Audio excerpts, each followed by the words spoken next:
La plupart des couples sont des gouffres financiers. En réalité, je me suis rendu compte que la plupart des personnes ont beaucoup de mal avec l'argent, même quand ils sont en couple. Pourquoi? Parce que le couple, ce n'est pas le lieu du miracle. Le couple, ce n'est rien que d'autre que la résultante de deux personnes qui se mettent ensemble et qui viennent avec leurs défauts. Et il se trouve que quand il s'agit d'argent, la plupart des gens ont beaucoup de défauts. Je connais peu de gens qui gèrent très bien leur argent. Donc du coup, qu'est-ce qui se passe dans un couple? Monsieur vient avec sa liste de défauts en espérant qu'il va tomber sur une femme qui va l'aider à cadrer tout ça. Madame elle-même vient avec sa liste de défauts en espérant qu'elle va tomber sur monsieur qui va pouvoir l'aider à améliorer tout ça. Et qu'est-ce qui se passe dans le couple? Boum, cocktail Molotov, c'est explosif. Il y a de très fortes chances que cette vidéo vous ouvre les yeux sur les erreurs que vous faites au niveau de la gestion de votre argent. Si vous ne savez pas gérer votre argent, les amis, oubliez l'indépendance financière, oubliez la belle vie, oubliez les grands projets. Parce que tout part d'une science qu'il faut maîtriser, la gestion des finances. Et aujourd'hui, je vais partager avec vous 4 erreurs majeures que les gens commettent et qui plombent leurs finances. Que vous soyez seul ou en couple, cette vidéo peut vous sauver.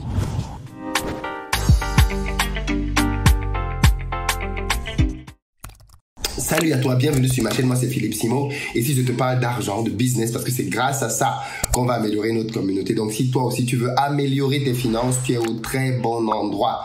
Tu t'abonnes, tu actives la cloche des notifications et tu seras informé de l'apparition de toutes nos prochaines vidéos.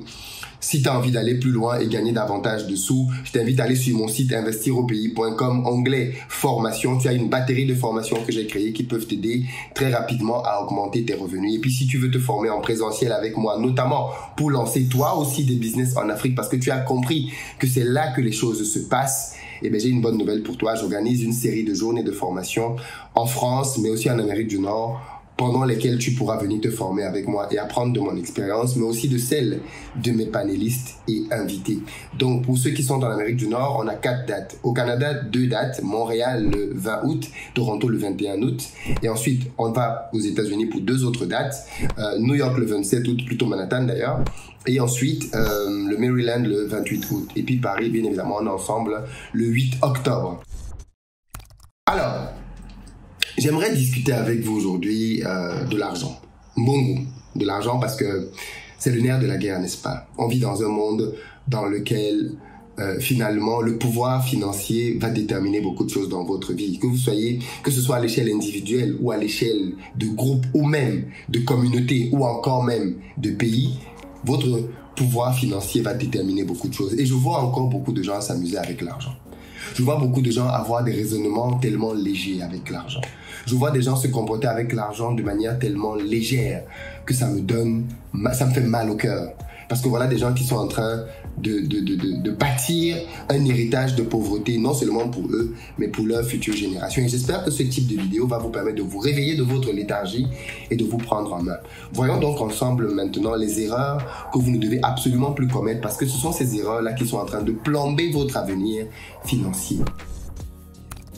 L'erreur numéro 1, c'est de penser que le plus important, c'est ce que tu gagnes. Non. Ce n'est pas ce que tu gagnes qui est le plus important, c'est ce que tu épargnes.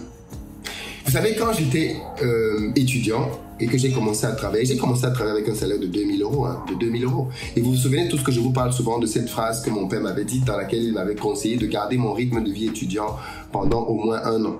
Chose que j'ai faite pendant pratiquement 5 ans. Il se trouve que pendant cette période de ma vie, je gagnais 2000 euros. J'avais des amis qui étaient en couple et qui étaient mariés et qui gagnaient à 2, 5 ou 6 000 euros. Ok? Et donc, quand vous entendez ça, vous vous dites, tu as un gars d'un côté qui a 2000 euros par mois, qui est dans une petite chambre, et tu as de l'autre côté un couple, 2 cadres, qui chacun d'entre eux gagne entre 2500 et 3000 euros par mois, et font donc un mélange explosif en termes de finances. Les deux ont 6000 euros. Et tenez-vous tranquille, à la fin du mois, j'épargnais plus que ces couples-là. Oui, j'épargnais plus que ces couples-là. Et peut-être que ce que je dis ici te concerne. Tu es peut-être dans un couple dans lequel, en réalité, vos 2 revenus sont conséquents. Mais combien vous mettez de côté? Combien vous mettez de côté? Je me suis rendu compte que la plupart du temps, les gens qui ont beaucoup de flux financiers qui passent entre leurs mains sont souvent les gens qui ont le plus de mal à savoir épargner. En général, les gens qui ont peu, parce qu'ils ont peu, ils sont peut-être habitués à vivre petitement, donc ils sont peut-être plus prompts à faire certains sacrifices. Mais ceux qui ont le sentiment qu'ils ont un peu, Eux, ils se permettent des choses, des folies indescriptibles, incroyables. C'est très important que vous compreniez que dans la gestion des finances, ce qui est donc important et primordial, ce n'est pas combien tu gagnes, c'est combien tu parviens à épargner. Ce qui veut donc dire que tu devrais pouvoir te questionner. Ceux qui sont en couple, la base d'abord, la base c'est de pouvoir vivre avec un salaire. Imaginez si vous êtes en couple et que vous vivez avec un seul salaire. Qu'est-ce qui va se passer? Vous vous créez une épargne de malade. Vous vous créez une épargne juste explosive. Malheureusement, beaucoup de couples ne comprennent pas ça. Beaucoup de couples ne comprennent pas ça. Donc, première chose, ce n'est pas ce que tu gagnes qui est important, c'est ce que tu parviens à épargner qui est important. Et seul, tu peux mettre de côté plus que des gens qui sont à deux, des gens qui gagnent 2 fois ou 3 fois ton salaire. Donc, pense-y. Deuxième erreur que je vois souvent les gens commettre, c'est de tomber dans le piège de la satisfaction immédiate. Vouloir vivre leur meilleure vie tout de suite. Vous savez, l'exemple que je vais prendre maintenant va peut-être un peu choquer, mais c'est l'objectif.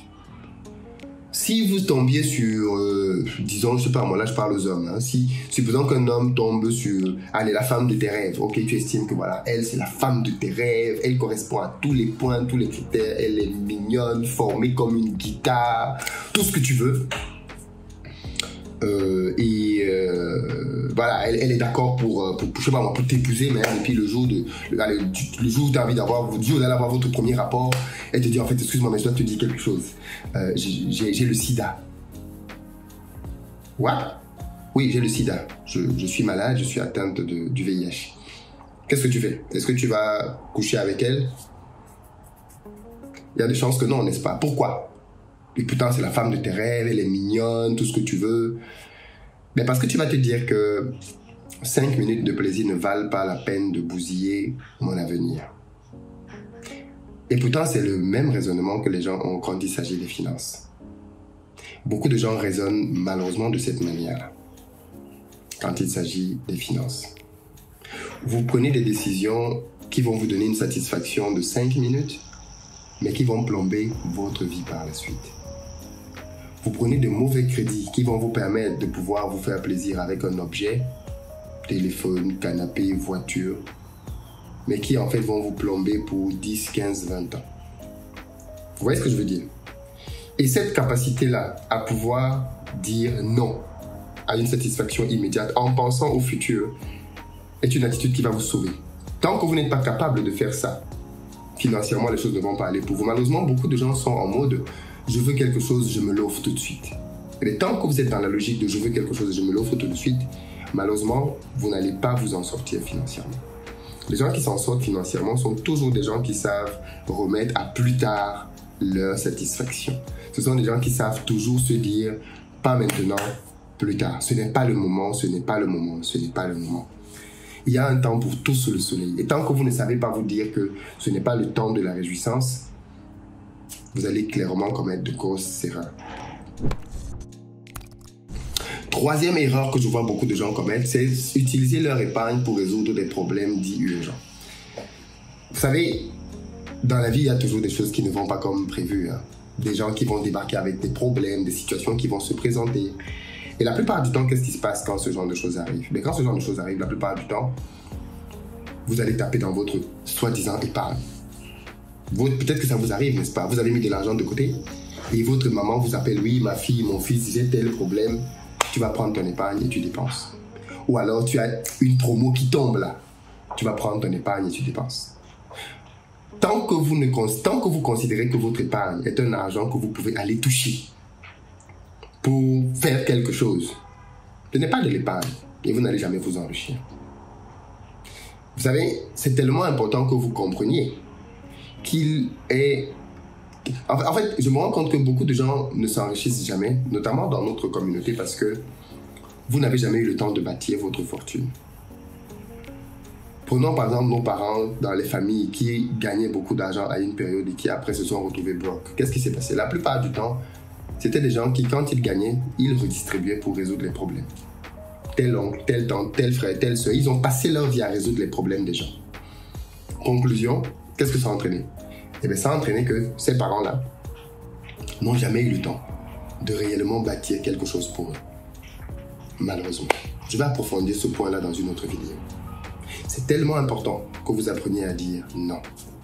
Tant que vous n'apprendrez pas à dire non, dites aussi non à l'enrichissement. Clairement. Et puis le dernier point que je voulais voir ici avec vous, c'est si vous êtes souvent à découvert ou alors que votre épargne ne grandit pas, il y a un problème. Il y a un problème. En réalité, avec les années, ton épargne doit grandir ou alors tes investissements doivent grandir. C'est-à-dire que peut-être que tu te dis, je vais mettre mon argent dans des business pour qu'ils tournent, c'est très bien. Mais cet argent et ces business-là doivent évoluer. Le problème de beaucoup de gens, c'est que vous allez vous rendre compte que vous travaillez depuis 2 ans, depuis 3 ans, depuis 4 ans. Et en fait, votre épargne est à peu près toujours la même. C'est pour ceux même qui ont une épargne. Ou alors, vous n'avez même pas d'épargne. Ça, c'est la preuve que vous avez un gros problème. Vous êtes une passoire ambulante. Vous êtes malade. Il faut qu'on vous aide. Et j'espère que cette vidéo va vous aider. Mais le but pour moi dans cette vidéo, c'était de vous décrire quelques-unes des caractéristiques des gens qui gèrent mal leur argent pour que ça vous interpelle et que vous compreniez vous-même là où vous devez agir très rapidement pour améliorer vos finances. C'est plus qu'urgent. Si vous négligez ça, dans quelques mois, années, vous serez comme cette personne-là qui a voulu profiter pendant 5 minutes et qui s'est privé toute sa vie et qui s'est mis dans des problèmes pour toute sa vie.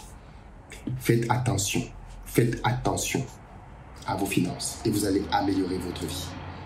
Ce sont de petites décisions quotidiennes qui vont avoir de gros impacts plus tard. Partagez la vidéo, j'espère qu'elle vous a plu et qu'elle va vous alerter pour que vous vous ressaisissiez, mais aussi qu'elle puisse aider d'autres personnes autour de vous. À très bientôt.